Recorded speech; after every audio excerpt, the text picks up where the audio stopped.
Good afternoon, everyone. BC Richfield here, coming to you live from London. It has just gone 1 minute past midday, making 1100 UTC just gone. Big shout out to everybody joining the stream live today and for everybody watching this on catch up as well. I know we've got a few people contacted us. Hans, a very good friend of the channel, as well as a couple of other patrons, are just running a few minutes behind. So we will wait for them to come in and catch us up. I hope everyone's doing well on what is actually a pretty nice day here today in London, actually. Sun's out a little bit. We've had some kind of mixed weather here in the UK, but it is nice to get some warmth back on the face. And obviously to dive into some charts as well. Erica, good morning, my friend. How are you? I hope you're doing well. We've got some more old school soldiers coming to join us as well. Erica, a long time friend of the channel, as is Hans, who's just on his way, and a few others. So we'll give everyone a few minutes to come in. I think maybe I was overly punctual today, so kind of beat a few people to the punch.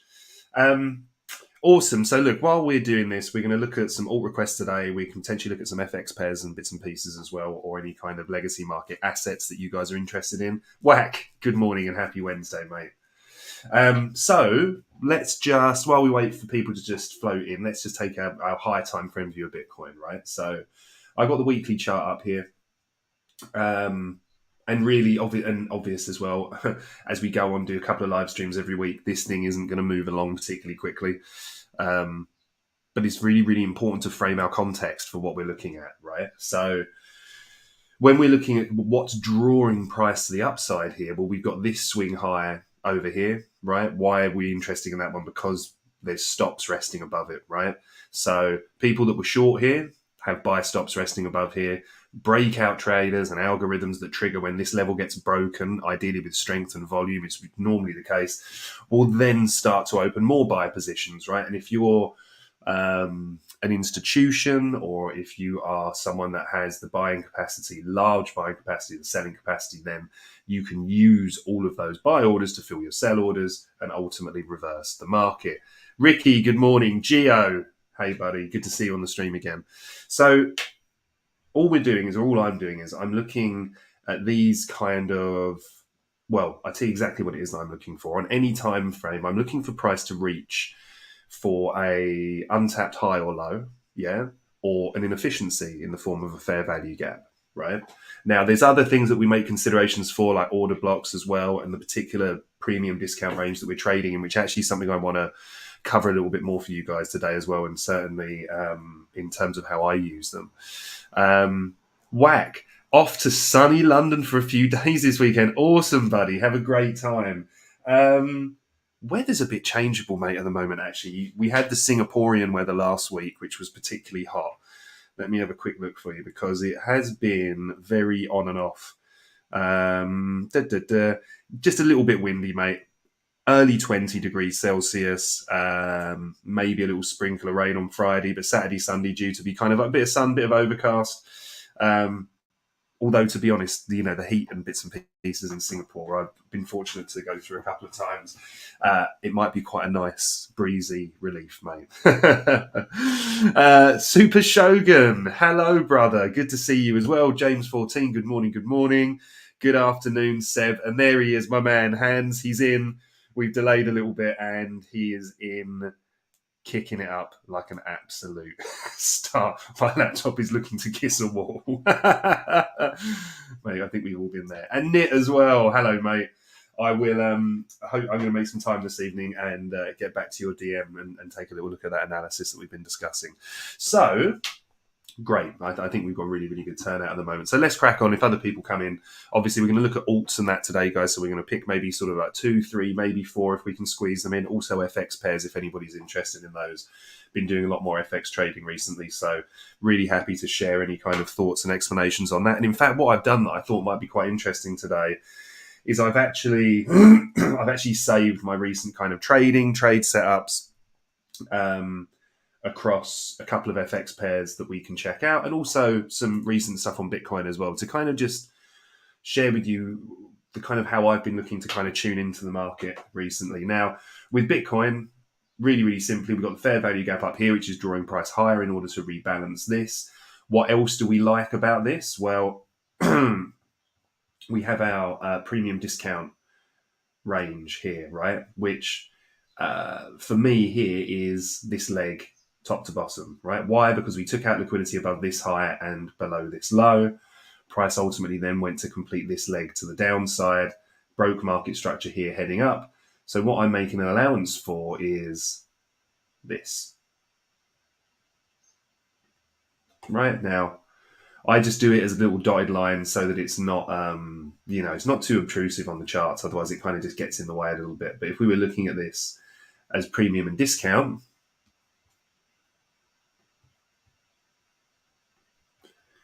we can see that in the leg down here, we're favouring long setups here, right? And then we'd favour short setups here. Now, look, don't get me wrong. These look really, really magic when you do them post, right? But before we had this price action play out down here, right, we would have been looking at this low. Now, when we ping that low in there, right, we haven't had a confirmed market structure break yet, but we have had the beginning of a reversal.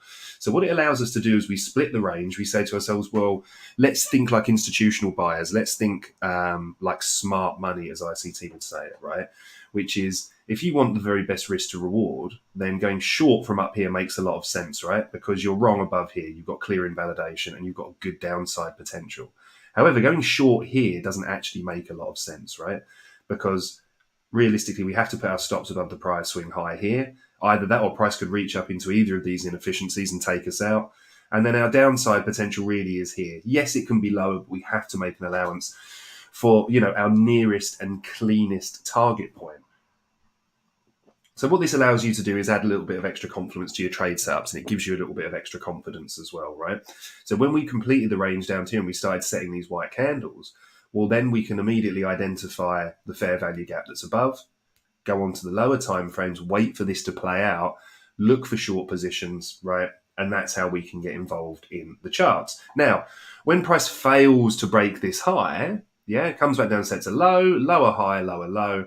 All we're doing with the range is following this down, right? Ultimately, we now know that price has actually stopped down here, right? Meaning that for me, when we broke this high here, and we can see the significance of that level,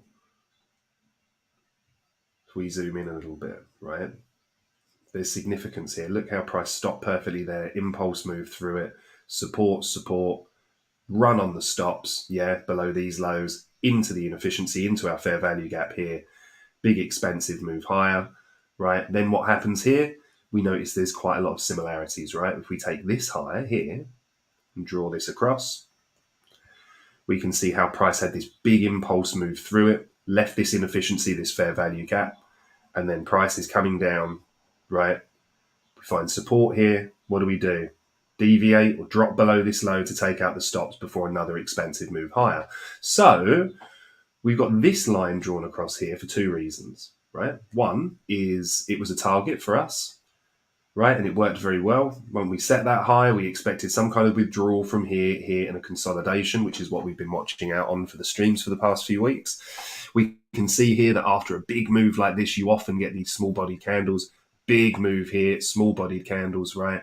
Then ultimately we just went into a longer consolidation here, right? Creating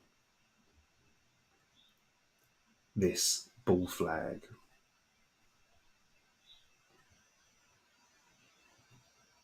All right, or a falling wedge pattern.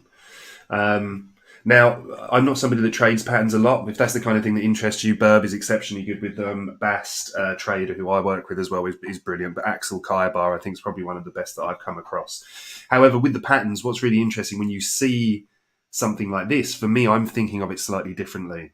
I'm thinking of this as untapped highs, meaning that there's a lot of liquidity resting above these. And you often see price come and take this out, right? Like we've got here. 1, 2, 3 untapped highs. What do we get? This beautiful move through it to here that ends up cleaning out all of that liquidity. All right. So RB Sniper, hey buddy, good to see you on the stream again. Knit, awesome. Yeah, love the sessions. And welcome Chaos, Sire, and Arc Q vlogs. Good to see you guys on here as well. So that's kind of taking the high time frame consideration in, right? Just to kind of put on. Just to put on the chart what I'm kind of thinking of, I'm just going to move this now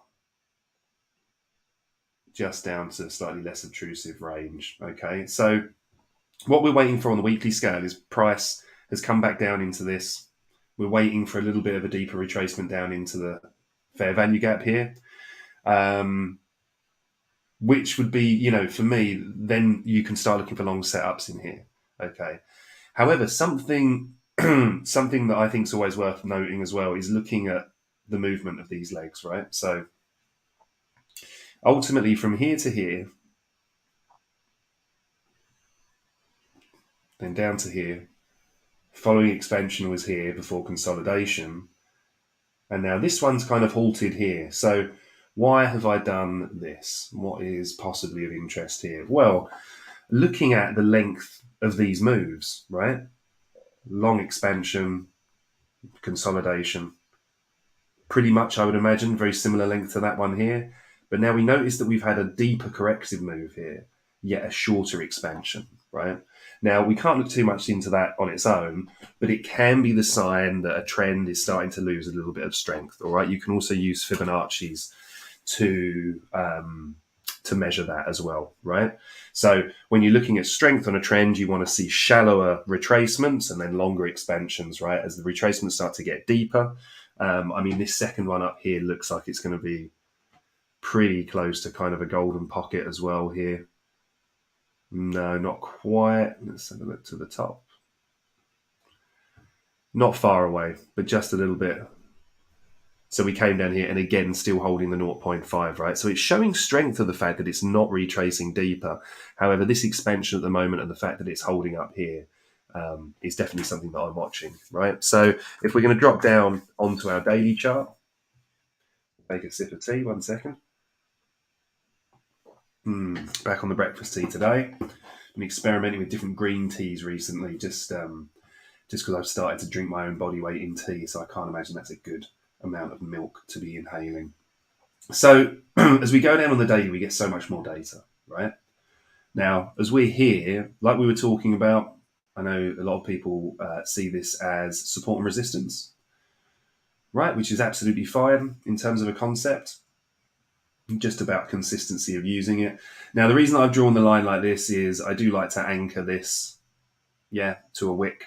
I have no problem in terms of it going through bodies later in the process. But what I want to do is when I'm lining this up, and what we'll see here, the key wick for me here is this one. Yeah. Then I've got a clean touch on this, a clean touch on this. See how the body respects it here. We get a slight peak above here, which we would look at as a deviation. Price comes underneath, retest and sells off. Ultimately, what we get here is an attempt to break above, and then we get this first clean break above here, right, which then moves up. The other way that I like to look at this is, like I said before on the weekly, the fact that we've got stops resting above here, right? And also there'll be programs, algorithms, breakout traders as well that will really start to, target that area for the breakouts as well. Hands, green tea is terrible, but good for weight loss. It is. I've kind of forced myself to like it. There's a few really nice ones you can get. But yeah, some of it's horrendous, absolutely horrendous. So, Seb, could you please remind me how to use the fib to estimate how price could go up and down? Yes, so sort of like what a Fibonacci extension is what you want. Yeah, so yeah, sure. So in terms of if we were looking at a bullish move here, yeah, what you're looking to do, and you go up here on your menu, then over here, and then trend-based fib extension, right? Now, if you were looking at something like this wouldn't necessarily be a traditional way to do it. You would be looking at something, say, in a bullish move higher, but it's all the same principle. You take your starting point, you take the pivot, then you take the point from the low, yeah? And that's then when you look to execute. That's not typically how you would see it used. If I just drop this down to a lower time frame quickly,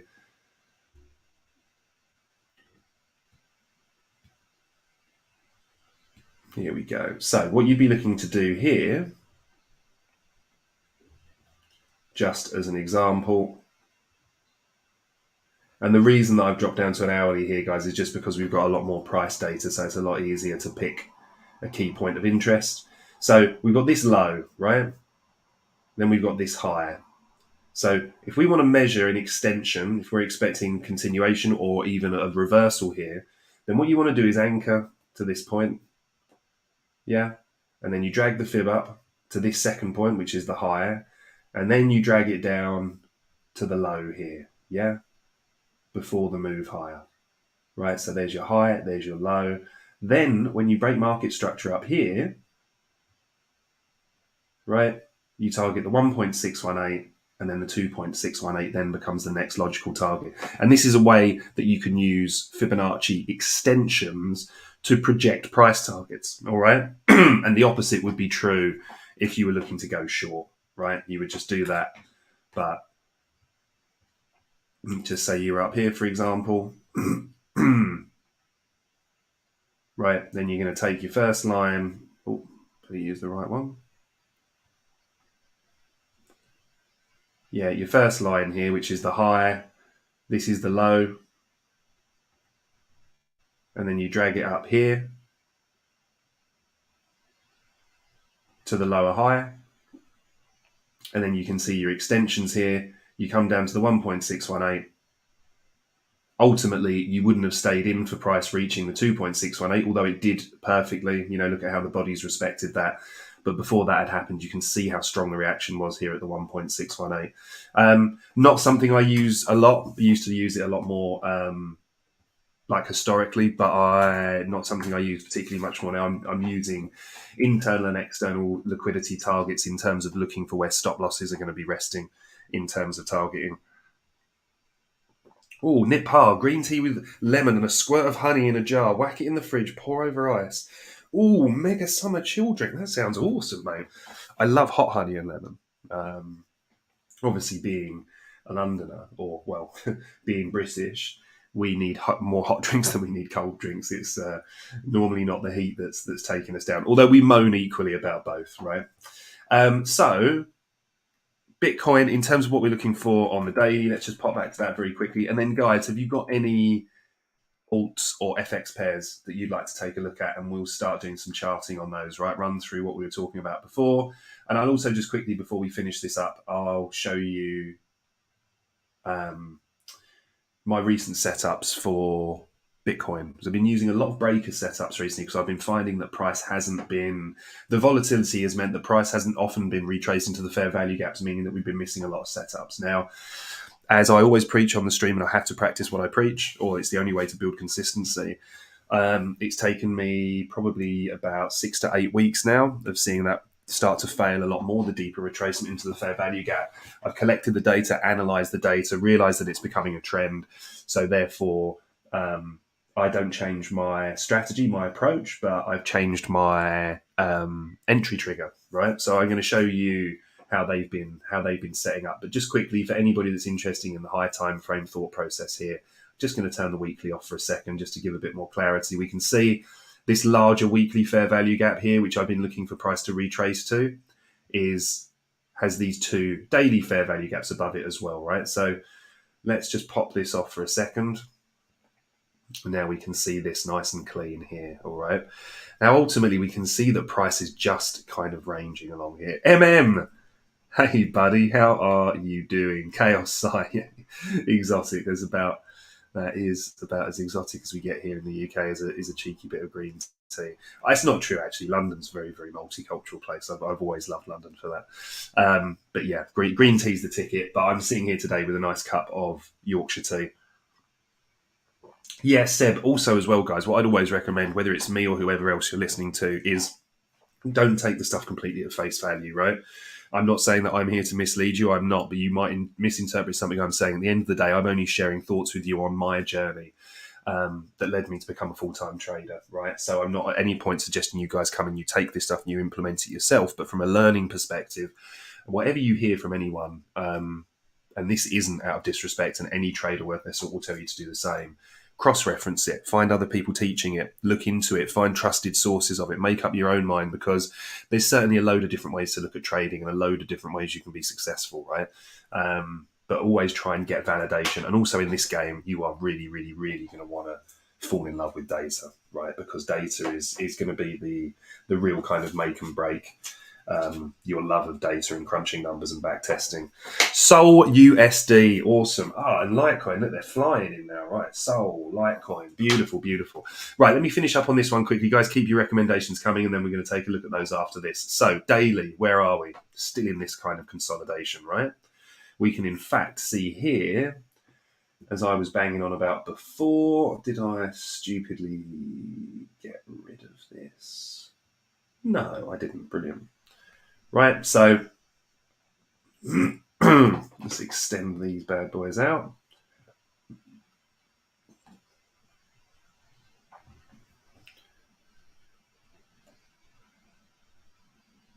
So this is how long ago we popped this in here. We'll put this out as well, but we'll kind of get some more context behind this. Let me just change that.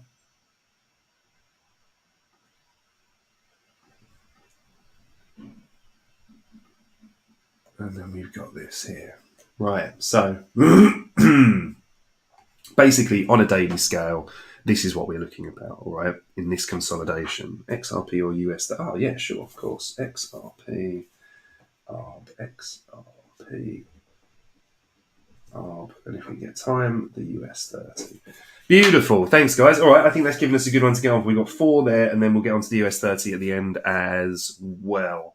Right, so let's rip through this in style. What we got? Just about 37 minutes till we hit the hour mark. So I think that should give us a nice amount of time. Right. Quick thoughts. Last setups on Bitcoin. Introduce you to the breaker pattern that I've been using recently. I haven't created it, but it's certainly the one that I've been going to. And then let's look at that. So what happened? Price came up here, went into this consolidation. We got this beautifully clean range here, which for some reason has come off of the high.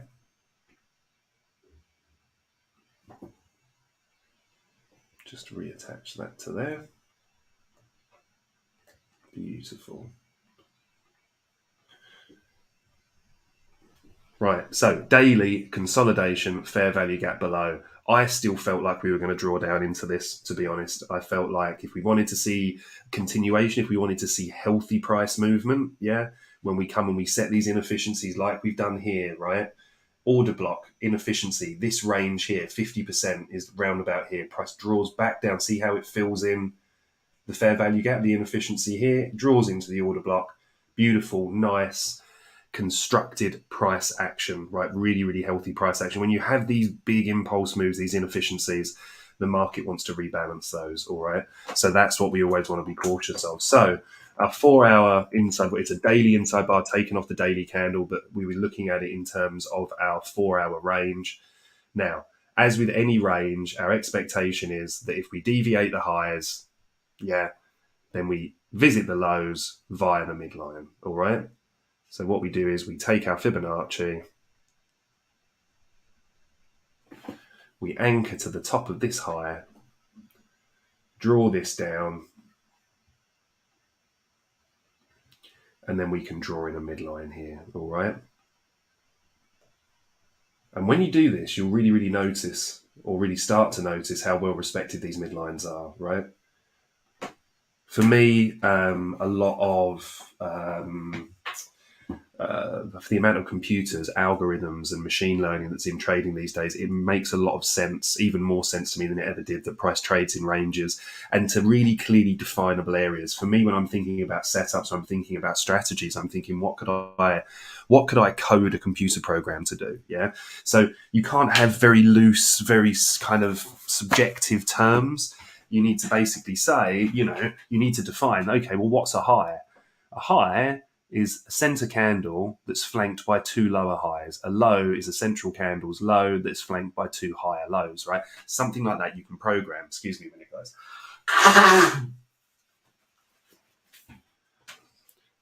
So, without waffling on too much, let's drop down. And Erica, I know you always mean please. Lovely, you're always so polite, bless you. Right, so. Hey, Yakuza Kana. Good to see you, buddy. We're just waffling through the range at the moment, my friend, on Bitcoin. So you have not missed hardly anything. We've got our alt set up for the day. So we're going to look at Sol, Litecoin, XRP, ARB. And towards the end, if we get a little bit of extra time, we're going to take a look at the US 30 as well. So what you have here are predetermined levels, right? Now, levels are points at which we can look for a reaction. Why? But you can believe that they're magic lines on a chart, or you can look at it at face value and say to yourself, it's all about the appreciation of current value or worth, right? Meaning that if somebody thinks that something's too expensive at this price, the chances are it's going to go lower, right? Now, what happens is the market draws back and ultimately expands higher, meaning that price's value cap, if you like, is up here. This is what's capping the market. People aren't willing buyers at the moment above here, yeah? Or actually above the actual high at the moment, which was 31,540-ish, right? But ultimately, this level's capping the market. Why? Because it's not been able to close or exceed beyond this high, yeah? It's formed a high, pulled back into the range, formed a high, pulled back into the range. Price spends much more time ranging than it does trending. So with that in mind, we can use that to our advantage when we see a big expensive move, as we got in the lead up to this one, right, which has left our inefficiencies lower, yeah, which is back here. Sorry, TradingView has just been a bit of a dick the last couple of days. They've just done some updates to it, and I don't know what the hell they've done, but it's running like MS-DOS. So when we get to these levels, we can look for certain patterns and say to ourselves, okay, well, while we're here, yeah, we're above the 50% of the range, so we can use our premium discount thought process again, yeah, which is that we're favoring shorts from here, meaning that we would be looking here, here, here for short setups, yeah, and then ultimately when we engage with the midline, so here, here, we start to look for long setups because we've run into discount, meaning we're favoring long setups. When we're up here, we're favoring shorts, yeah? We can then overlay that, yeah? So the opposite is true. Now we're down here, what happens? So we're in discount, so we're looking for longs, yeah? Engage with the midline, basically looking at this as a deviation or a fake out. So we engage our short process. We look for sell models, yeah? Ultimately, price then has a big expansive move higher. We can look for shorts up here. I wouldn't take this one necessarily because you'd prefer to see highs or lows ran. Yes, we've come up into this inefficiency, right? So you could use that. But then ultimately, when we break that back down below, we can see how price is holding these higher lows, right? Building strength up into here. So now what I'm looking for is this high here that's been set as price has broken above here. If I'm looking to trade this as a range, what I can do is look at this high and then say to myself, right, now then, if price breaks above here, yeah, comes back down to retest it, we hold it, right? We build that market structure again. This is on the lower time frames. Then that's the kind of pattern that I'm looking for, right?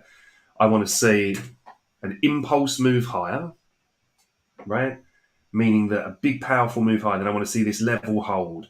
I then like to see price dip back down to take liquidity, impulse move higher, leaving an inefficiency, or using the breaker, which I'll show you in a minute. And then I would look to trade that to the upside. Ultimately, if we did something like this, yeah, so let's just get rid of that for a second. If we did something like this, came up to here, but then ultimately broke down and did something like that, then that's when I'd look to be getting involved in short setups, all right? Because we'd be looking to play this like a deviation, yeah? So if it deviates, gets back in the range or back below in the lower part that we're looking for, we're still in the upper part of our dealing range, yeah? Meaning our premium discount, so we're favoring short setups from here. So if we did do the first example, right, and we got the long trigger, we need to appreciate that we're still in premium. So what I would normally do is just reduce my position size on the play. All right. So I hope that's been clear. That's kind of what I'm thinking of here. Not really sure in terms of holding bias. I know we've got some key data coming out today. We've got CPI. So that always has high potential for whipsaw, where you just see the market get taken out on both sides. So do be really, really cautious, please, when you're kind of trading around those points. So let's cover the breaker pattern a bit. I had a few people ask me about that recently. So let's hide these. Let's just go back to a nice naked chart. And I'll show you some recent setups. Okay. So what you'll notice is they don't all work out. Right, this actually had a very, very high win rate, this particular section, but it's all based on this. Yeah. So I normally take this off the 15-minute for when I'm day trading. And this is just, again, this is our premium and discount range. Yeah. So let me show you what we're looking at here. And actually, do you know what? I didn't take this setup during London this morning. I just wasn't overly yeah, I wasn't overly confident in it. And then I kind of regretted it a little bit because of that. But just catalyst wise, it's hard to explain, but just in terms of the overall kind of difference in market dynamics at the moment, this was a short trigger here for me, right, in London. I don't often trade London, actually, weirdly being from London, but I have been for these setups because actually Forex pairs for me are really, really hot in London trading, right? So trading FX a lot more, but obviously still doing Bitcoin. So to give the context, right, what we're looking for here in terms of a dealing range, yeah, is a clean high and a clean low. Now, we can't really see anything cleaner than this high and then this low. Originally, it was on that, but then we failed to break market structure. We came back down to here. So as soon as we broke structure here, came up, took out this high, then this became tradable.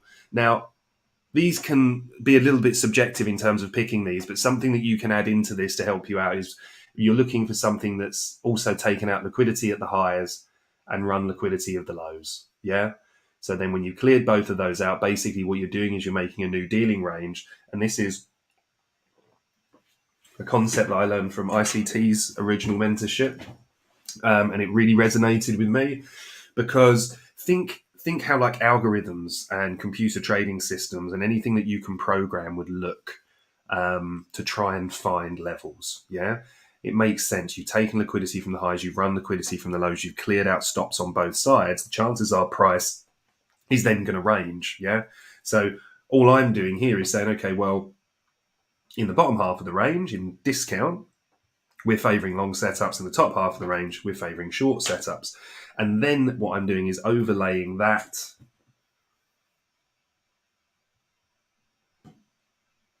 with executable time zones, right? So I won't bore you by going through loads of these, but I'll just show you a few of the setups just so that I just want to kind of explain what I've been doing and why I've been using breakers, okay? Um, so what we see here, right? So this is our New York AM session here, which are the red dots along the bottom. What I'm looking for here is I'm down in discount, right? So I'm favoring long setups. What do I want to see? I want to see a clear and obvious run on liquidity. Yeah, so you see this red line here? Let me zoom in a bit more for you guys. Yes, hands, 1 hour to go for CPI. Good lad. Definitely get your eyes on that, right? So look, we have a low, yeah? Now, price has clearly had a, well, not clearly, but in my opinion, has a manipulative move lower. Yeah, designed to take out all the stop losses and liquidity resting below all of these lows, right? Price then comes up and recovers, yeah? And then ultimately what happens here is we set this higher, yeah? So when price comes up, actually, let me put that back in there. I don't want to confuse you with it. So this is what, again, it's another teaching of ICTs from early mentorship, which is the idea this is. So basically, this is a high that we don't expect to be broken, yeah? So if we've got an intermediate term high, yeah, it's a high that comes up to fill an inefficiency. So this fair value gap here. Now I know this one overshot a little bit, but with crypto, always make a little bit of an allowance for the volatility. Okay. So either way, whatever it is that's a market structure break as well. So if you want to think about it on that, yeah, then what you want to do, come down, price comes up into here, yeah. Then what do we want to see? We want to see an impulse move higher. Now, remember, I don't know if you remember from previous sessions when I've discussed this, you want to see displacement in this move, meaning you want to see a high energy move that leaves these fair value gaps. Now, my previous strategy, one that I still employ today, but just haven't been on this, is that you're looking for price to retrace into the fair value gap, right? Also including your premium discount range for the displacement leg. Yeah, so what does that mean? The displacement leg is exactly what I said there, the move higher with displacement, right? So as I move this to the top of the leg here, what we notice is I would then have to be targeting this lower fair value gap because this lower fair value gap is down in discount, right? Ultimately, we didn't get the retrace to that, right? And then price did go up to target. So I've started to employ breakers, right? So for anybody interested, let me know. I can have some infographics made up that I can share with you guys from the nest about breaker candles. Yeah. So what we're looking for here is, like I said, you want to see a run on liquidity lower. Yeah. And then once you do that, you then need to see the break of structure, right? And ideally for me with a high energy move, leaving fair value gaps. Then with the break of structure here, we're then looking for price to close above.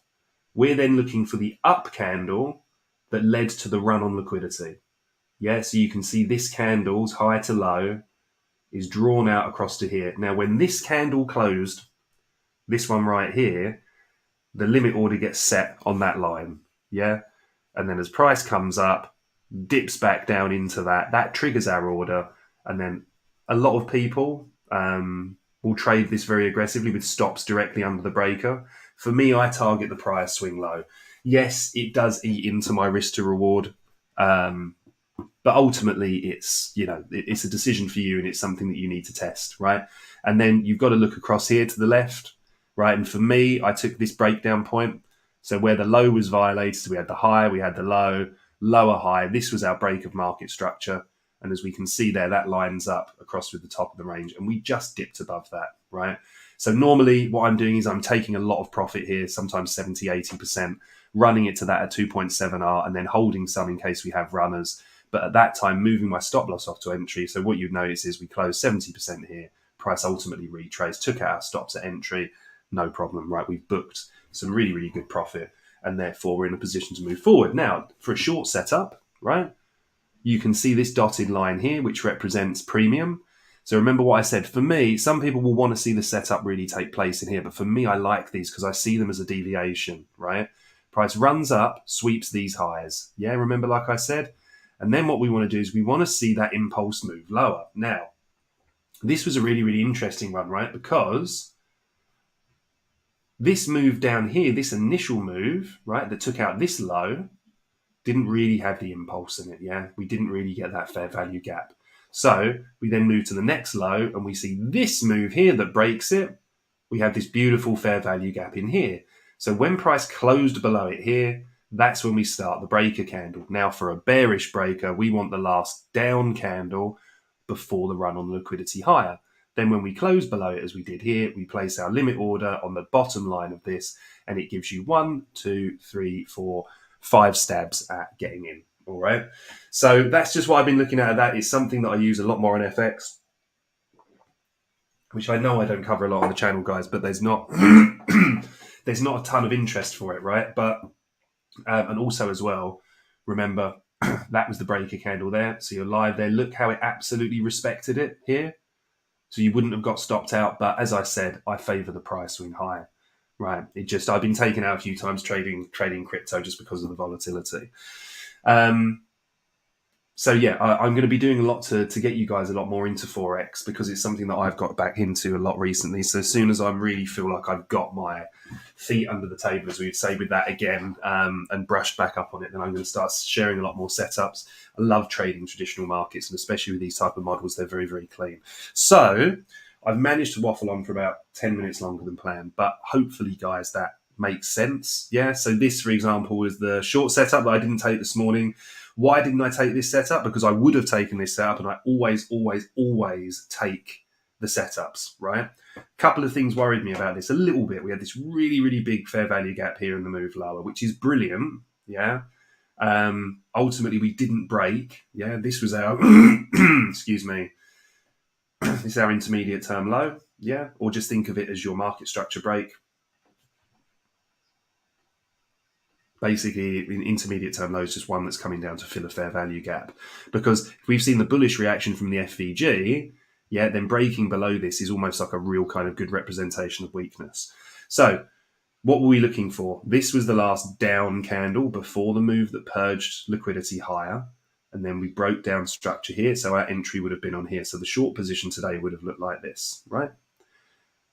Now, what I didn't like about this is the fact that my risk is all the way up here. I could be super aggressive and trade it to the top of this. Again, we can see it would have worked out perfectly, but it's not really my model, right? Now, up here, when we set this very pronounced low, right, my concern here as we started to retrace was that I didn't have a good risk to reward at this low. I didn't even have a 1-for-1, right? Meaning that I want to move my stops to entry when we get to this first initial target. My first clean and obvious target was down here, and I had a 1.6. Anything over a 1.4, 1.5, I'm happy with because I can trim a bit of profit and move my stops to entry. Then I wouldn't take it. Ultimately, this trade could still work out. It's based on exactly the same principles. We have our higher time frame run on the liquidity. That's yesterday's high, which was taken out at the beginning of the London session. We've got our sweep, which is our local sweep. We then have this beautiful breakdown with displacement, price retraces into this. This I just didn't really like. And the issue that I had is managing the trade, right? So I couldn't manage the trade between these hours. I have some other responsibilities, which I tend to front load into the London session because I like to trade New York. But full disclosure, right? If this comes up and stops us out, we would have been out of the trade. But ultimately, I didn't take it because I would have wanted to flip stops to entry when we got down to here. And at 0.98R, you really, really have to respect risk management, all right? Seb, this short does really look like the chart on BTC since 7 a.m. this morning. Oh, 4x, yes, please. Nice. Okay, we'd love to learn some more. Please and thanks. Awesome. Yeah, okay, guys. So for that for the infographics, brilliant. Can someone please just reach out to me on Twitter after this or at the Nest and remind me, and I'll speak to our designer and we'll start getting some working today. And sorry, just running back through a few of your questions. We'll overrun the session by about 5-10 minutes, I reckon, today, guys, if you want to stay around, and then we'll get the last 4 alts covered off in quick fashion. So, Erica, how do you mark the sessions in TradingView? So do you mean these dots? So the dotted lines that go down here, you go onto your settings, and then it's session breaks, and you can choose if you want them as straight lines, really bold lines. I like to just have them as very subtle lines in the background. However, if you're talking about these sessions here, right? So this is a session indicator that was made by a gentleman called Dr. Fuse. It's a paid indicator. I don't get paid for him. I've got no affiliation with him at all. He very kindly gave this to me about a year ago. I love it because it's very, I know I use this word a lot, unobtrusive, just very, very subtle lines. But there's others out there as well, guys. The Tradinator makes a really good one. What you will find them under on TradingView is ICT kill zones. Right, that's what they'll be known as. For me, they're sessions. They are KZs, but the sessions are the lines down here, which represent traditional market hours. So that's the day dividers. That's so we can work out where the liquidity is resting on prior day's highs and lows. But these ones here are our kill zones, meaning that they're high volume areas or areas that we target for price movement. This one would start a little bit later for equities. All right, would start about 8:30. But this is set up for 7 a.m. because it's also covering the Forex markets. All right. So hopefully that was clear. Forex, please. Yeah, definitely keen for that. And then Seb, what's it regarding the candle before the liquidity sweep? It could have held. Do we just see where the price goes up and down and go with it? So which candle do you mean? Do you mean this setup here? So if we're looking for the liquidity sweep here, yeah, then is it the breaker candle that you're interested in here? Because for me, it's this last down candle that leads to the impulse move higher, right? Then that takes out liquidity. Other purists might say that it's this candle, for example, the higher volume candle. For me, I use the last prominent candle before the actual move up. Also, in this case, it improves my risk to reward, right? So if it's because I'm being greedy and I start missing setups because I'm not allowing for this one, then it's something I look to adjust. But ultimately, this here is our confirmation setup because we've got the confirmed breakdown and then price runs into our breaker here. So once we get the close below, yeah. So even when we had this here, for example, on the close, if we'd taken out a low here, then we would have entered on this candle, but we didn't get the low taken out until here. So we waited for that retrace into there. If I've mistaken you there, Seb, I do apologize, but please do feel free to let me know.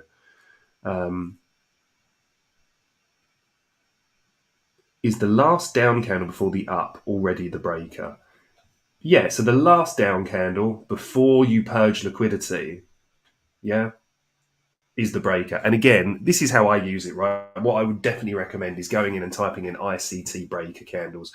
There's also some other really, really good students of his that I've known for a long time, who are very much purists for that. So I think definitely check that out. But for me, I'm looking for the last down candle before the purge on liquidity. This one here isn't actually the cleanest. Another reason that left me to be a bit more hesitant here. If we look at something like this, for example, that's clear and obvious. Last up candle before this big purge on liquidity, right? And then look how well respected this breaker was. Even when it dipped into it here, it dipped back into it here, and we still got that bullish reaction higher. But yeah, absolutely happy to kind of cover that a bit more. And like I say, I'll do some infographics for you guys as well, which will hopefully make it nice and clear. All right. Yeah, Erica. Okay, yeah. So London, New York, and so on. Yeah, definitely. So if you go on indicators, guys, and you type in Hill Zone, yeah, you'll notice that there's loads of ones on here. This is one that I used to use previously, a guy called the Tradeinator. It's called ICT Kill Zones, 28 trades. And there's a load of other ones on here as well that you can try.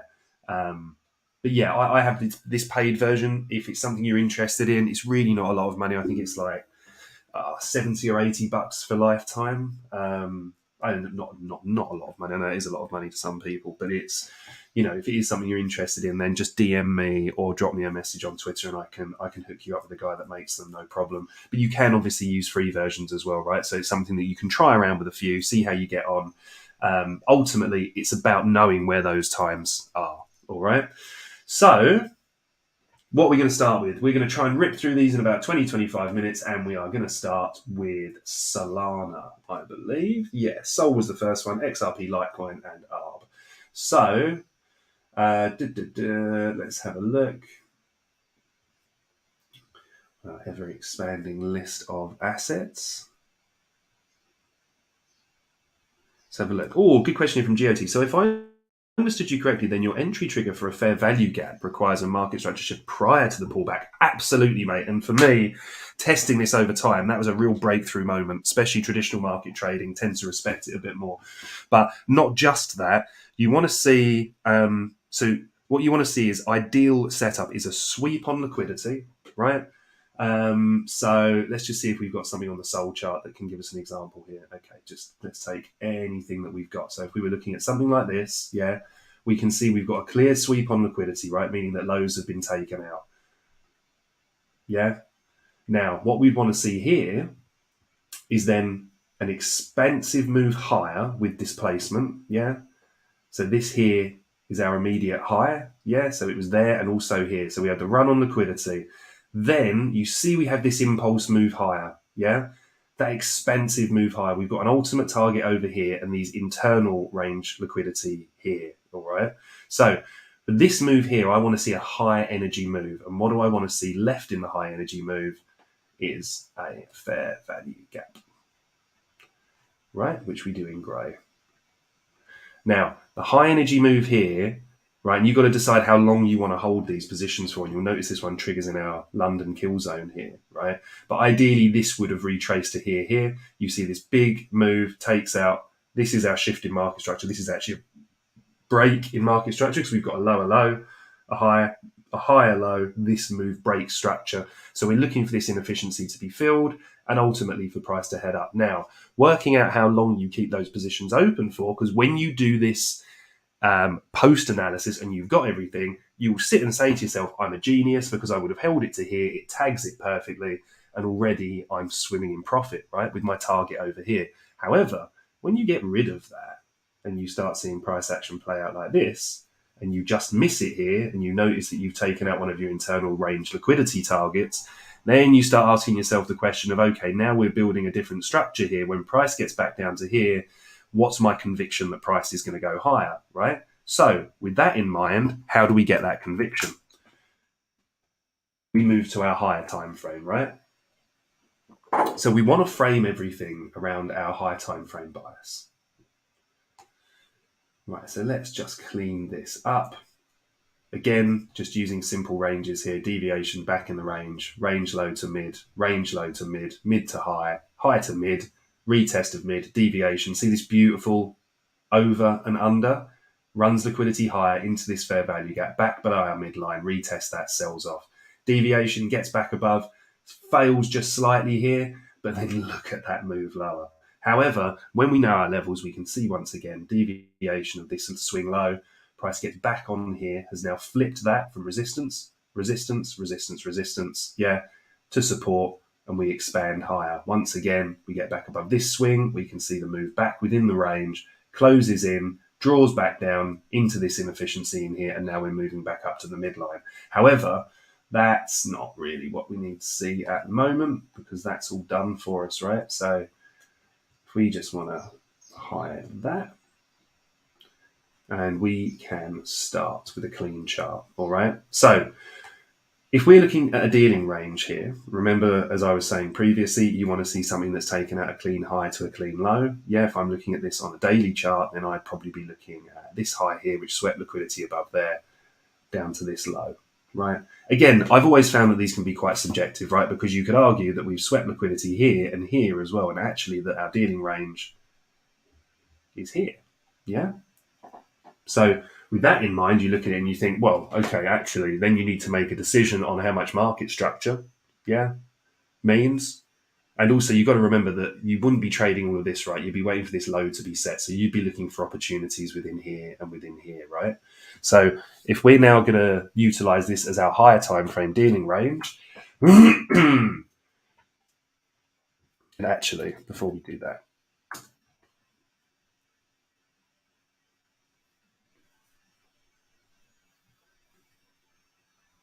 God, I don't know if anybody else has been really suffering with the trading view updates recently, but they really are tearing this thing up, and I don't know what they're trying to do with it. But it's affecting the speed and run capacity massively. So, internal range liquidity has been swept here. Yeah, meaning this higher has been taken out. Now, we can expect a reaction when something like that happens, but actually, what we've seen here is quite, you know, a calm pullback, filled this inefficiency, and now price is looking bullish again. So, quite simply, if we want to just draw this out a bit further, what you can see is we've had 1, 2, 3 daily attempts now to get above this level, right? And we haven't managed it. Should we close above here, we can look on lower time frames for structure to build and trade a little bit higher. But ultimately, what we're looking for here is the structure and also our premium discount range. So in terms of that, then let me just have a quick look here. Yeah, analysis of Cardano. Well, ADA, they didn't make, but I will see if we can just squeeze that in at the end. So, premium discount range, which you're going to be focusing on today, if we're looking at that here, we've got this clean high. This tells us that, okay, we're not down in discount on a daily scale, right? But it's all about context, right? So, what I'm looking for a lot more on the daily is, are there any real kind of clear signs of where we might be correcting to? And actually, the price action in here is really, really healthy, yeah? Something that you can also use in these situations are looking at inverse fair value gaps, which I draw in purple, meaning that this would be a bearish fair value gap. We're expecting price to be respected here and move lower. What you can see is, notice how choppy it gets in here. Then when we have a strong close above, we're looking to long anything on the retest, yeah, which we can see worked really well. So that forms like a base for us to move up. Now, up here isn't really a place that I'm kind of crying out to take positions, to be honest, just purely because we're in the top half of that range. We're favouring short setups and we're failing to overcome this kind of key high. Now, when we look here on the 4 hour, what we can see is beautiful price structure. As price came up, what did we have here, right? Price took out this high, yeah? You can see this? Took out this high, impulse move higher, left a fair value gap. Price drove into that fair value gap here and expanded higher, taking out this higher. Then consolidated, came back up again, impulse move higher, leaving this fair value gap. Remember what I'm saying, right? You're either looking for price to be reaching for liquidity above an old high or below an old low, yeah? Or you're looking for it to rebalance an inefficiency. What happens here? Price draws into here. A lot of people started to get short. Ultimately, we then broke structure back to the upside here. Yeah, very, very small FVG in here between these two. Price is now drawn into that. So it's looking quite healthy. However, it's not really the ideal position to be taking long setups here. And again, we see these upside wicks. So for me, this looks a little bit overextended here. Like, I like the structure of it. I think it does look healthy, but I'm not sure I'd be looking to be a buyer on this at the moment. I'm just going to draw out to the weekly quickly. You know, we're showing a lot of strength here, right? A lot of strength. And even on the weekly scale, we can see, look at this huge fair value gap, this bearish fair value gap here. We then come back up and set this bullish one here. Price draws into it, fails to get a bit higher, draws deeper into this secondary one, which is deep down in discount when we look at this, yeah, when we look at this expansion leg here. So as we've kind of drawn down into this, even on a weekly scale, it just doesn't scream anything just yet, right? Because when we look at structure, lower high, higher low, lower high, lower low, yeah. We've now just peaked above this high. Price just looks a little bit indecisive here. I really, really don't have a clean read on it. So I think what I'd be looking to do is if we start getting above this high here, yeah, on the lower time frames, and then we get back below it, I'd want to see this level hold and for us to build structure ready to push up, or I'd want to see a clean rejection here, in which case I'd look to short back down, probably into this weekly inefficiency that's down in here. All right, guys. So let's take a quick look at Litecoin.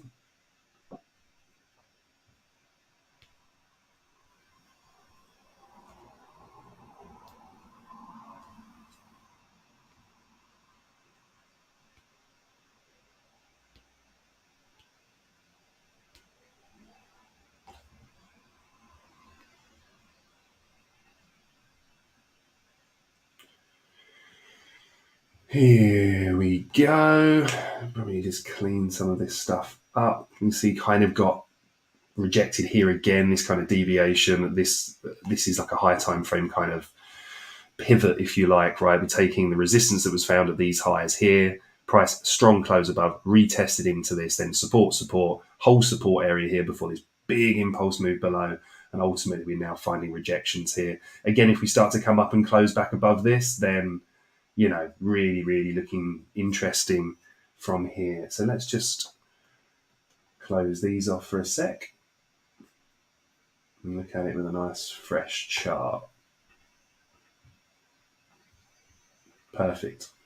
So weekly scale. Actually, weekly scale, we can see we've kind of taken out this key high here.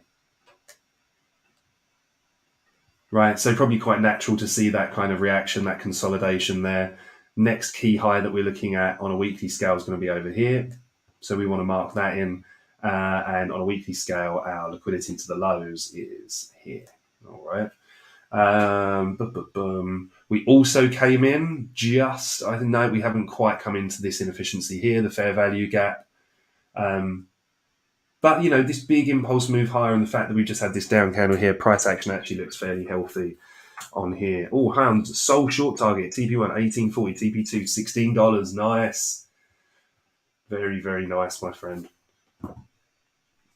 So now we've zoomed in, we can see what happened. We took out this high. Now, remember, we don't want to argue with market structure, right? Market structure gives us really, really good insight. So ultimately, we're looking at our higher low, big impulse move higher. We're looking at our inefficiencies, right? Our fair value gaps, and then our highs and lows. So we've got our daily fair value gap here. So we're going to draw this in.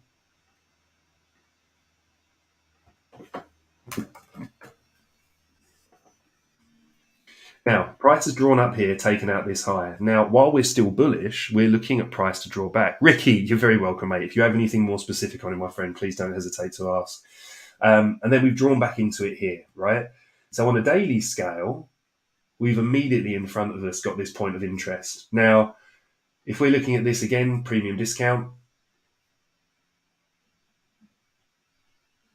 we can see that we just teased into discount down here, right?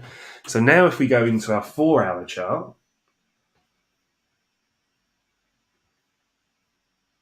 we can see when we dipped into this here, probably round about here, I would imagine in the London session that day was our opportunity to long this. The reason we didn't have the opportunity here, because that was 1 o'clock in the morning my time, so it's not a session that I trade.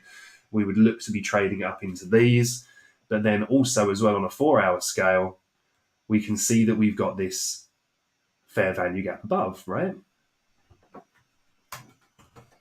Now, doesn't mean that they have to be filled right away, but they ultimately become targets, right? And we're telling the same story of price as we go along. We see we've got this sweep, yeah, so we see the liquidity get purged. Now, at the moment, again, we're kind of a little bit in no man's land, right?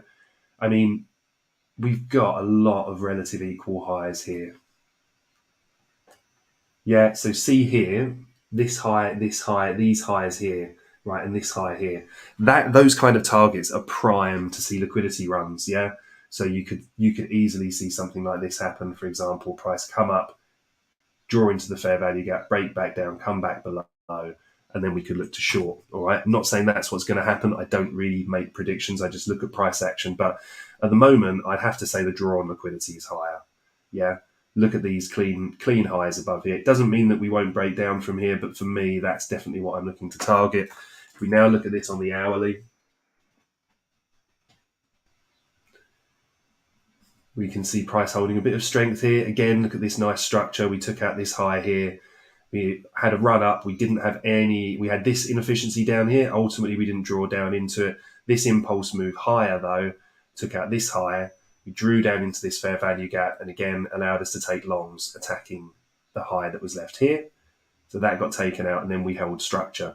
Now, what we can see here is we've run this low. So remember we were saying if we were going to be looking to go long here, we'd have to be looking around here because that's where we dipped down in. So if we just drop this down to say a 15 minute, we can see what that would have looked like. And obviously you can implement these across different time frames than that, right? So you don't have to do it daily, weekly, etc. You can drop it onto lower time frames. Now, using the same setup principle that we've discussed previously, yeah, but on a 15 minute, so just to show that it doesn't make a difference, yeah. So what have we got? Our bias is that we're looking for longs down here, yeah, because we're now down in the discount part of our range below this dotted line. Remember I said if we look at it, I'm looking at that as a deviation. If we then show strength back to the upside, that's what I'm interested in, right? So I want to see a low swept, right? Sweep that low, yeah? Then I want to see a high broken, so we have our market structure shift.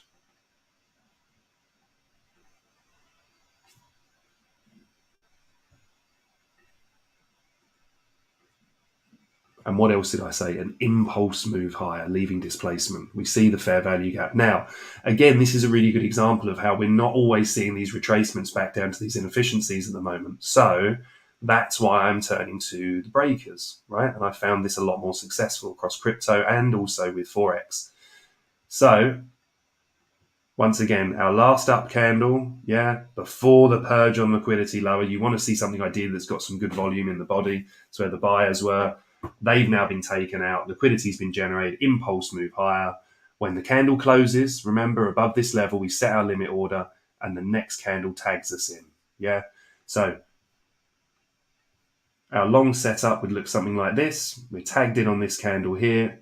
Our stop goes a few pips below the prior swing low. Yeah. Again, we can see though, as others do, as ICT himself teaches, you can put it directly below the breaker. Again, it wasn't revisited. I've had not the greatest experience with that over the years, so I tend to be a little bit more cautious.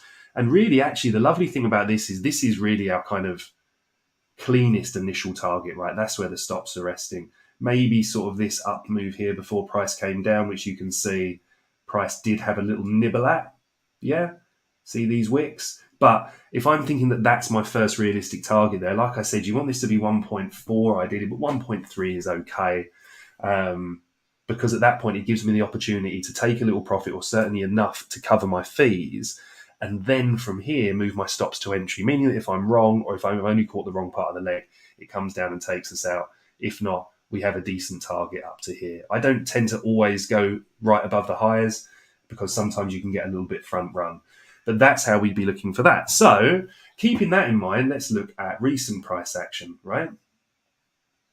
So this leg here looks really interesting, right? So if we're talking about this here in terms of our premium and discount, we've got a nice clean low here. Yeah, that's taken out some lows, or really probably this one. Because what did we do? No, we kind of broke structure here. That's not overly clean. I think I would actually favour this. So I'd be looking at this to this as our premium discount range at the moment. Yeah, so we've come up here. We break structure to the downside here. Brilliant. So what we're looking for, we'd be saying in our London session, which is our first tradable session today, do we have a short setup in play? Actually, I think we may have just triggered one. There's our sweep, right? So sweep. What else is really nice here for Confluence is looking at this inverse fair value gap. Remember, as we talked about earlier, which is purple, we'd expect this to act as a ceiling. Yeah. And then we come up, what do? We come down And TradingView just decides to freak out again. Love to know what the devs are up to there. But anyway, so what happens? We come down, yeah, set this low, we break this low here, yeah. Now, got a delivery of a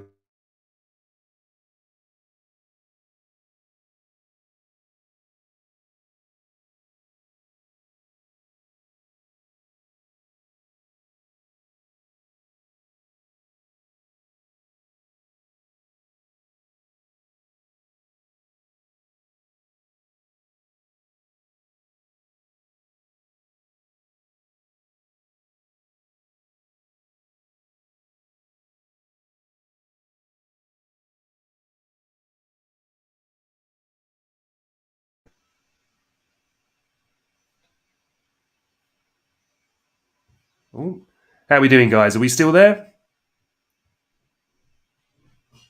StreamYard just had a little bit of a freak out on us as well. Maybe not the day, not the day for technology today, guys. Hopefully you're still there. Let me know if you are. I'll continue on with this example. We'll finish up Litecoin and then we'll just quickly rip through XRP and ARB if people are still there. But basically, I think this would have been we would have had a valid setup here, right? Sweep on liquidity, price comes down. We've got our breaker. We've now had displacement. Price has drawn back up into the breaker here. So I think we could be looking for lower prices here on Litecoin. Bearing in mind, this is a low time frame chart, yeah? Are we still there, guys? Can you hear me? Am I just talking to myself? We'll watch that. Django Blue, hey bud. Russ, thank you, mate. Yeah, so I just had everybody's come through. So I just see all of the comments come through. You legends. Thank you, guys. Thank you. Right. Pisket, brilliant. Django Blue, Russ. Great to see you guys on the stream, by the way.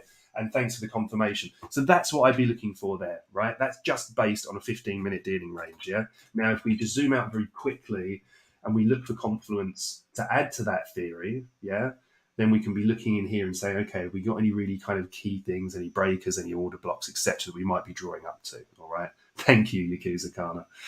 All right, so that's what I'm looking for there, all right? I think at the moment we can see we've also taken out market structure here. Is this then the lower high as we purge deeper down? We'll leave that one on there, and then next week, if we remember, we'll review Litecoin. We've had some good setups on Litecoin recently. So before I keep you guys here all day, what's next? XRP and then ARB, right? Let's take a look at our old friend XRP.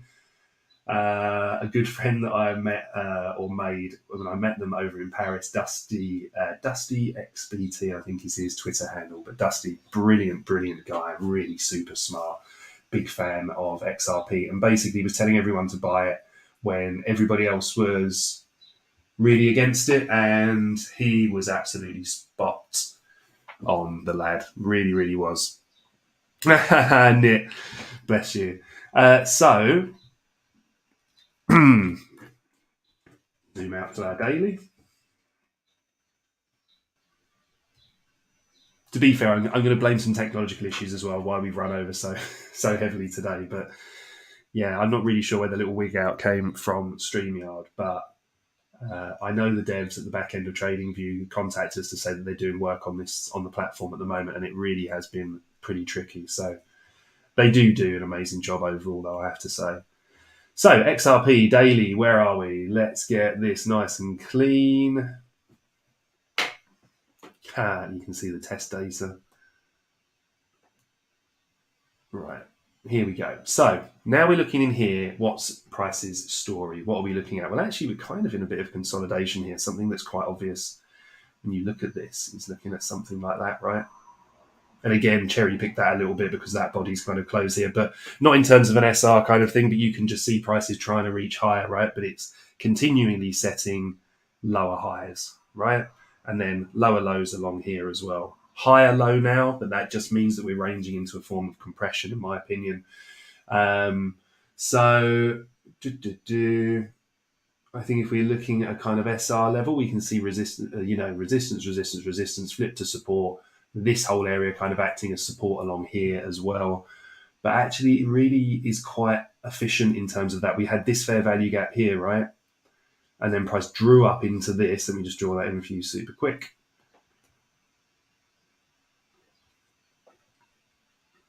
Yeah, so what happened? Price drew into this, broke down, so then we were looking for shorts in here, came back down, revisited it, respected the mean threshold, which is the 50%, broke down further again. I'd be looking towards these lows, right? You've got a daily low here, here, these ones here, ones like this. Yeah, remember, like I said before, what you'll see on my chart sometimes is something like this.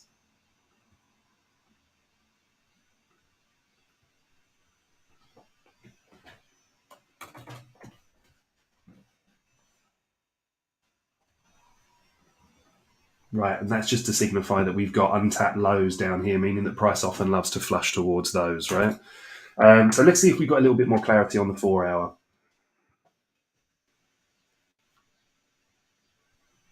So 4 hour, we can see we came in down here, we kind of ran this low here. Not really the most convincing of low runs, but it was the prior day's low. Yeah, that can be important catalyst. Prior day low, prior day high, really, really good liquidity target. So we've run that, we've now recovered.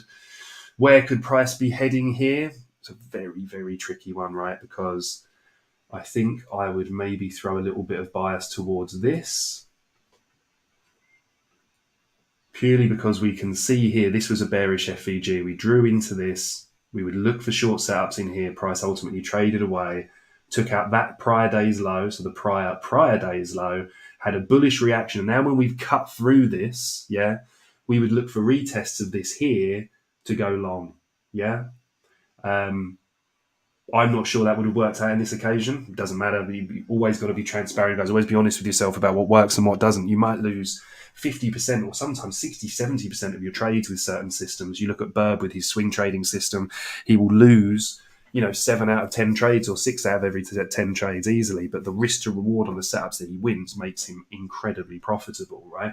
So don't hide away from your losses. They will teach you a lot. So let's just quickly have a look at this on a lower time frame and say to ourselves, okay, and actually, what would have played into this nicely, would be this dealing range here as well. I would think when we look at this on a lower time frame, that will look like a really, really, really clean dealing range for us. So,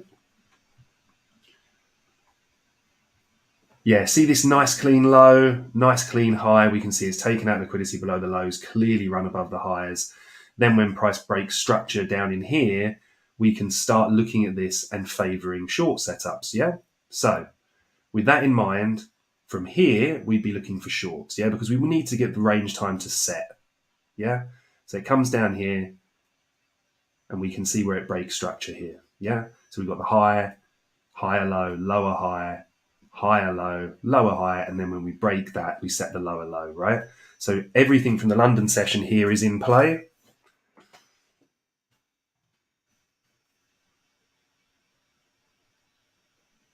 So let's just scroll back to that quickly, and let's see how this has been respecting our dealing range, yeah.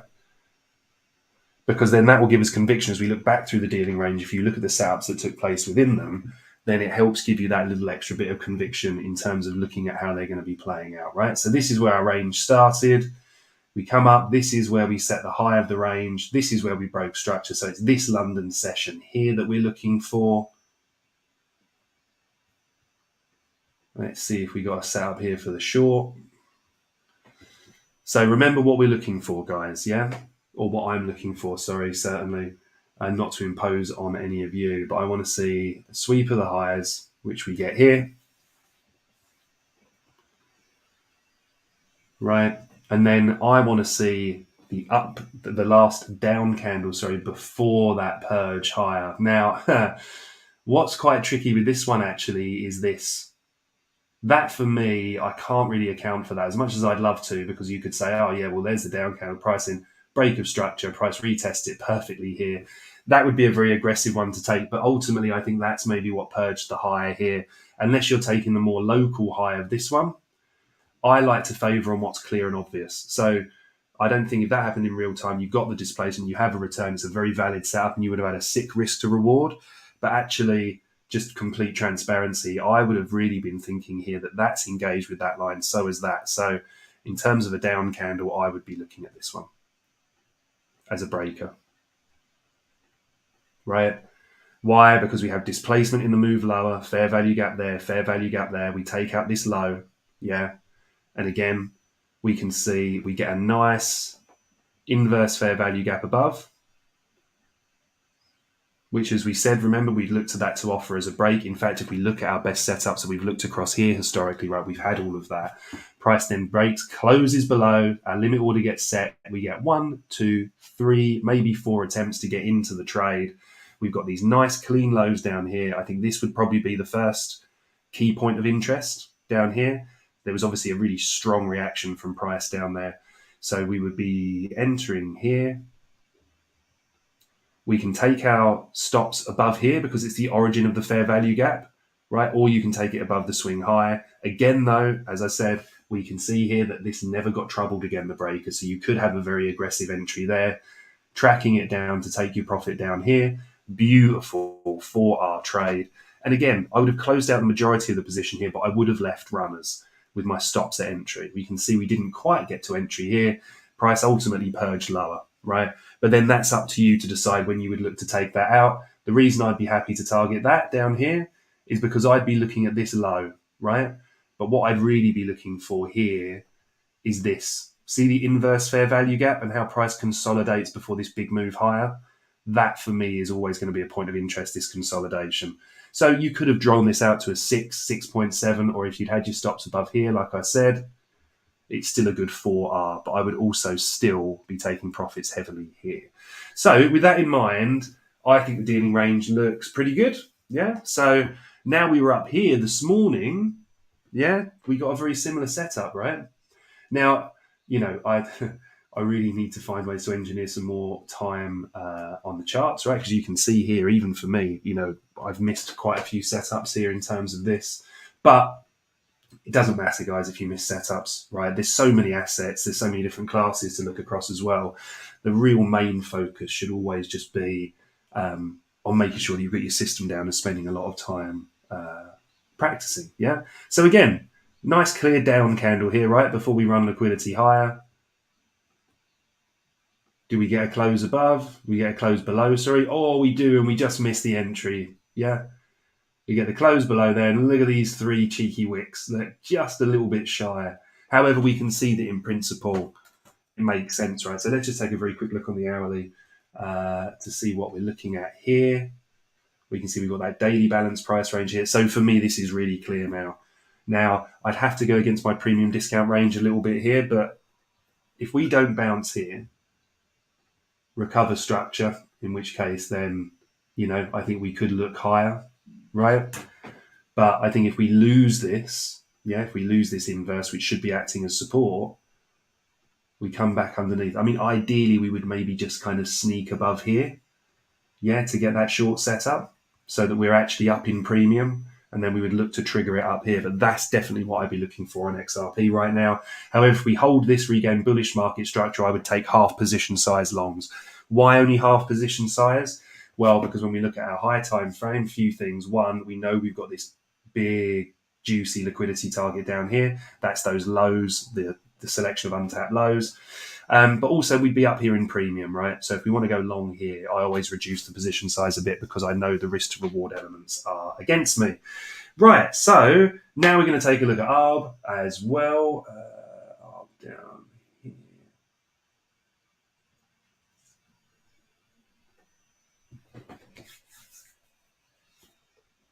Yes, James, premium discount is the fib with 50%. Exactly right, mate. Exactly right. Yes, sorry, let me just have a very quick look back across here. Smash the likes, please. Thanks, guys. Really kind of you. With this kind of trade, is it better to market execute or limit? What I always try and limit execute, right? The reason for that is your fees are going to be lower.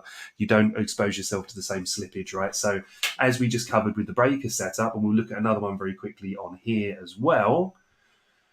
Oh, we got some high time frame analysis, shall we? Let's see if any of the squiggles worked out this time.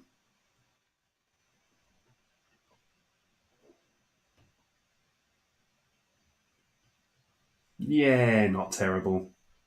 So basically, what you'll see on some of these charts are lines that are in places that look like they just make absolutely no sense, right? And that's because there was an expectation for price to drop a bit earlier. So you see where we set this high and we came into this point of interest here. This was drawn weeks and weeks ago, right? So the idea was that price would come up. What we can see is that price actually, we expected this expansion to take it here. It consolidated and it came up towards it here. But ultimately, we're now in this breakdown phase that we were discussing. But let's just get rid of that really quickly anyway, because it's always easy to look back on the past if trading view is going to let us.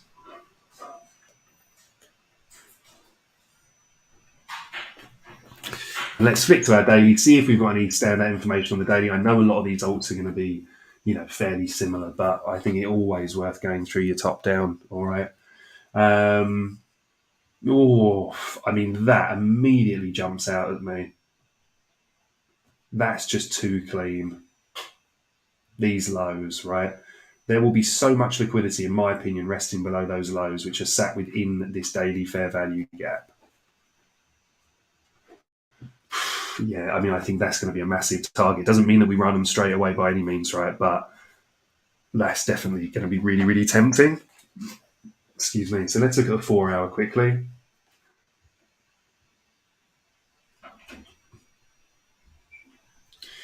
So what have we got here? I think this is our dealing range here, right? We took out liquidity below the low. We've taken liquidity above the highs. Yeah. So if we're looking at this on a 4 hour scale, this is the dealing range that I'm interested in. So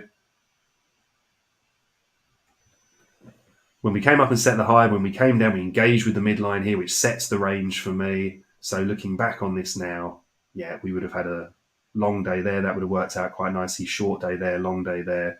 Short day there, which was kind of short, but yeah, long, short. See how when you look at the days, you can really see it starting to overlay. I really, really like that. That's a really, really tight dealing range, that is. So while we're here, right, we're still actually favouring long setups in terms of our premium discount, right? Doesn't mean that we want to just start jumping into them. I certainly don't see anything clean here at the moment. Let's drop this down onto a 15-minute.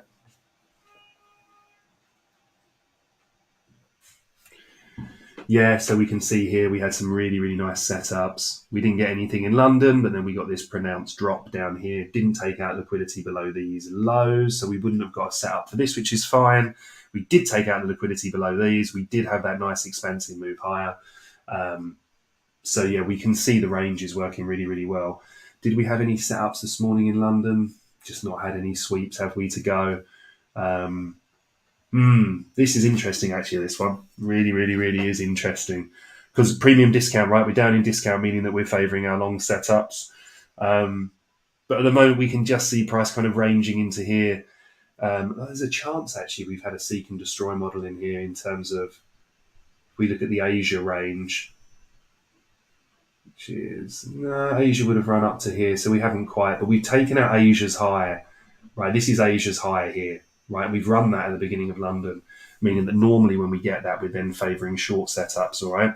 Now, whilst that kind of goes against our instincts with our premium discount range on the 4 hour, if we're looking to trade the lower time frames as we are here, then the dealing range would be this. Right? Then we drop down to our 5-minute chart because we need to execute on a lower time frame, in which case we're favouring short setups here, right? So how would this have served us previously? Let's look at the validity of the dealing range, right? So New York PM session, beautiful long setup. Here we have New York AM session, right? What do we get? We get the sweep below here, we move up. We'd have to look for our entry setup here, right? But again, we can see that actually we never violated that low. Price did move up. And then we were short from London, which actually worked out really well here. Consolidation into the drop. So this dealing range on the 15-minute looks really, really good as well. And because we're in this tight consolidation and we have taken out Asia's higher here, I think I would be favouring this, right? So from here, I'd be looking for a sweep of liquidity, which we've got here. Yeah, so we've taken out these highs, but I would need to see an impulse break below with displacement, in which case then we'd be looking to target the breaker that's in here, price comes back below, entry here, and look to trade that lower. All right. So thank you for your question, my friend. What is the dealing range, please? So this is how I use it, right? So you're looking for a clean high and a clean low, and you want them to have taken liquidity previously, right? So let me show you on the 15-minute now. This is what I use. I learned this technique and concept from ICT. So I would highly recommend, in terms of really diving deep into this, you go onto YouTube and type in ICT dealing range. Yeah. Watch the video from the core content. There's also some other really good people out there who abbreviate it, but do please watch the original stuff as well. The concept is that if we're looking and we're thinking like an algorithm, right? Or if we're thinking, a trading system that can be built algorithmically, for its executions, right? Then it's going to need parameters to operate within. Yeah. So yes, exactly right. This is just a Fibonacci, yeah, with just a 0, a 0.5, and a 1 on there. Yeah. And then the way to think about it is like this. Yeah, this is your lower 50%. This is the upper 50%. We can see the range sets here because it takes out liquidity above these highs and it's swept liquidity below these lows and these lows. So when it becomes valid for me is when it breaks structure to the downside or it engages with the midline. Yeah. So then when we come into a day like today, like yesterday, we would have been short here. Yeah. So we're short from red. No problem at all, mate. Always ask. No apology necessary. So we're short from red. We're as in up in the red portion here in our London session. Then we're in New York AM session here. Yeah. So when we come into New York AM session, we're below the line here. We look at this as a deviation. We drop to a lower time frame to look for long setups there. Invalidation is below here. Right. So we're currently in that. We also got a long setup here in New York PM session, which we're currently trading. Now what we're watching for here is an obvious setup. You can see, right, that we had this move higher, then we had the drop, right? But we've not had these kind of convincing move down yet. Okay, we've had the sweep. What we're then looking for now, our attention turns to here, and then we're now going to turn our attention towards the New York session, right? Which is literally kicking off in 2 minutes. So what I want to see is a fresh sweep and breakdown, or this to be the sweep and the breakdown and impulse to happen here, in which case, let me just draw out what I'd be looking at. I know this is 15-minute. I would drop this lower, guys, but just to show you this on the 15. Yeah, there's our sweep higher, right? We then need to see this low broken. And we'd want to see it done with quite high energy. And then we want to see price return to our breaker and trade lower, right? And our breaker in this example is the last down candle before this sweep of liquidity. So I'd be using that for my entry. So that's the setup that I'm going to look. That's the setup that I'm going to look at this afternoon. See what's happening here. Our good friend Hans has said, look at BTC.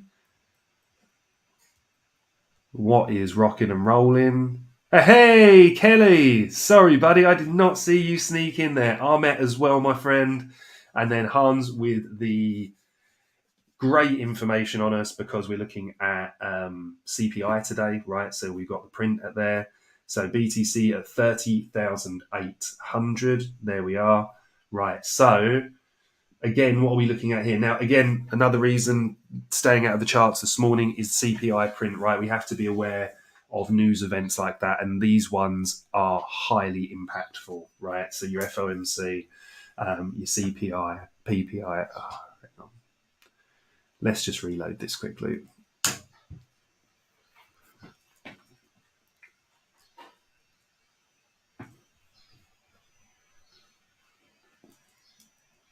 Bear with me a sec, guys. Just reloading these.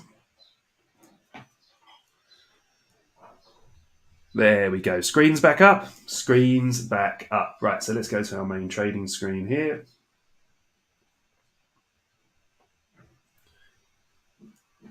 Just wait for this to set, and then we'll flick across to BTC to close up the stream. Little cheeky hour and a half one today. Apologies, everyone. We had a lot of alts to cover, but I did really kind of want to get into that breaker setup with you as well. Also, for those of you that have ever asked about this, I sometimes use an indicator like this for confluence, right? So it's basically like a stochastic TBN. We're working on building one at the moment. And Razoon has got a really, really good one as well. This is a very old one that's not available anymore, unfortunately. But basically, it's just showing the momentum of the market. We can look for our divergences, right? And also, if we want a little bit of extra conviction, yeah, so let's say, for example, we wanted to go long here, we can see this nice momentum long down there. But in truth, I very, very rarely use it, but it's always something that I keep on there. CPR month on month, 0.2, 0.3 expected. Okay, so yeah, we can see that as bullish, right? Because consumer price index is lower than what was forecast, meaning that when things like that happen, what you'll see is moves like this. And actually, this could be really bullish, but we need to watch this for a possible reversal here as well, right? These kind of plays can be really, really sneaky. And this is why you can see all the TA in the world, a big news-driven event like that comes out, and it can really blow us out of the water. Core CPI 0.2, CPI year on year, 3% down from 3.1. Okay, so all the stats are looking positive, which means that we're probably looking at a run here on BTC and risk assets. I'm not going to tell you how to trade, but I would definitely avoid aping into any positions or FOMOing into any positions here. Obviously, there's strength behind it. The information is good. I don't know why it doesn't want to load the BTC chart today. Here we go. Right. So here we go. Boom. Down. We would have just got to the first target. Like I said, we didn't take the trade for two reasons. One, the risk to reward was poor. And number two was because we were running into a CPI event. And I think this is a really good way to explain why these events can kind of take your analysis and then really blow them out of the water. But you know what? If we had taken that setup and we did just get stopped out, no problem. It's all in the statistics when you do your back testing. Please, guys, really focus on data and getting a lot of information together, because when you feel anxious or when you don't know if you should take a setup or not, it's probably because you don't have the information you need to really kind of have that confidence to take it. So what you want to do is back test hundreds and thousands, just definitely hundreds. I know thousands sounds a little bit ridiculous, right? But you just want to get yourself like pages and pages of just test notes on different areas, right? Now, I don't know if you guys can see this if I drag this onto the screen here. No, probably not. But let me just share this with you very quickly before we stop up. Now, I test lots and lots of different systems, right? So let me just stop that screen just very quickly. I'm just going to share this with you. Now, I'm pretty old school, right? I'm not particularly great at the use of spreadsheets and bits and pieces. What I do is I write all of my data out on like a notes app like this, right? So I just have tons and tons and tons of these. They just go on forever, right? All different systems, testing systems, ideas, plans back, to sort of 2015, I think. No, 2013, I think. But anyway, the key thing here, right, is when you're coming up with a new system, get this kind of data, right? You can just do small batches. So this one exactly was a 23 trade batch, right? 11 wins, 8 no entries, 4 losses. You can look at what your risk to reward was over time. But then on here, I'm making allowance for what my fees are as well and how I'm trading, okay? So make sure you're really keeping interest in journals like this. And then there's great apps you can use to take this data and then input it into and then take that data and put it into a spreadsheet if you want, or something like Notion, right? Obviously, I keep a journal as well, but when I want to do these aggressive test periods, it's really, really good. Note the date, note whether it was a win, a loss, neutral, whether you were short or long, what your target one risk to reward was, account for your fees, and make an allowance for your stops. And then that way you can build a program over time. Second stage test was here. But this one here, we can see the first 23 trades, the 11 wins were up $328. This was on a $1,000 account. 8 no entries or subs, which didn't cost anything. 4 losses cost $106.50. There's an allowance for fees in there, meaning it was 22.15% profitability over the first 23 trades, which isn't bad. Now, with that system, you can overlay that, get 200-300 trades tested, and then you have the conviction to really make sure that you're trading it in a way that you've got the conviction and the belief in the system that you're trading. All right, guys? So looking at BTC at the moment, yeah, it is really kind of flying all over the place.